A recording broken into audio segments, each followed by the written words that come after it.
लग्नाच्या अनेक वर्षांनी एका महिलेने विचार केला की तिने आपल्या पतीला सोडल्यास तिला कसे वाटेल.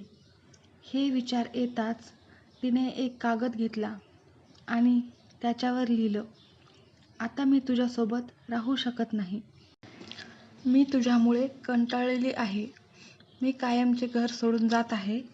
तिने ते पत्र टेबलवर ठेवले आणि तिचा नवरा येण्याची वेळ आली तेव्हा त्याची प्रतिक्रिया पाहण्यासाठी ती पलंगाखाली लपली. नवऱ्याने येऊन टेबलावर ठेवलेले पत्र वाचून दाखवले.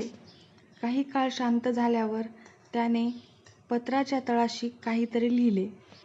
मग तो आनंदाच्या शिट्ट्या वाजवू लागला, गाणी म्हणू लागला, नाचू लागला आणि कपडे बदलू लागला. इतक्यात त्याने त्याच्या फोनवरून कोणाला तरी फोन केला आणि म्हणाला, आज मी पूर्णपणे मुक्त झालो. कदाचित माझ्या मूर्ख पत्नीला समजले असेल की ती माझ्या लायक नाही. आज ती घरातून कायमची निघून गेली आहे. आता मी तुला भेटायला मोकळा आहे. कपडे बदलून तुझ्याकडे येत आहे. तू तयार हो आणि आत्ता माझ्या घरासमोर पार्कमध्ये ये.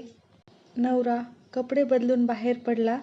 बायको अंथरुणाखालील रडलेल्या डोळ्यांनी बाहेर आली आणि थरथरत्या हातांनी पत्राच्या तळाशी लिहिलेली ओळ वाचली. पलंगाखालून बायकोचे पाय दिसत होते आणि फोनवर जो बोलला ते तिच्यासाठीच होते. तू पटकन तयार हो, आपण बाहेर जाऊ, याप्रमाणे त्यांनी त्या चिठ्ठीत लिहिलेले होते. ही ओळ वाचून जे तिचे दुःखाचे अश्रू होते ते एकदम आनंद अश्रूमध्ये परिवर्तन झाले आणि खूप खुश होऊन लगेच तयार झाली. खुश होऊन तिने नवऱ्याला मिठी मारली व यानंतर या प्रकारे मी तुमची चेष्टा करणार नाही, असे तिने नवऱ्याला सांगितले.